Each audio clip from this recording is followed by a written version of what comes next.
My name is Donalee Donaldson. I was 24 years old when I went missing on July 11th, 2022 in Kingston, Jamaica. It was the day after my birthday. With my little black bag clutched tightly in my arms, my mother last saw me when I went into my boyfriend Noel's BMW. He is a Jamaican police officer who I had been with for 3 years. I told her that I would be back the next day. I couldn't even imagine what was waiting on me there.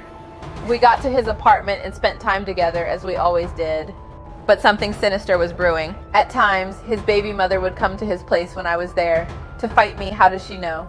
At 8 a.m. the next day, I called my mother. I told her to feed my dog China and that I will be home soon to walk her myself. Little did I know those were the final words that she would hear from me. My brother from Cleveland called at around 4 p.m. and we spoke briefly. He called my mother after and told her to call me to take her to the hospital.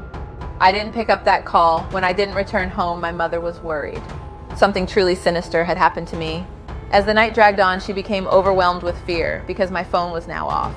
Noel called my mother around 11:30 p.m. He told her that I had left with a friend. That was a lie.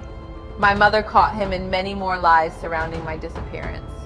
He spoke about a phone call that I had with my father to pick up birthday money from MoneyGram. The thing is, that phone call happened at 1 p.m., long after he claimed that I had left his house. I didn't get the chance to enjoy my Earth Strong properly or even collect the money my father sent. My life was robbed, and now I watch in silence. Please, don't forget me.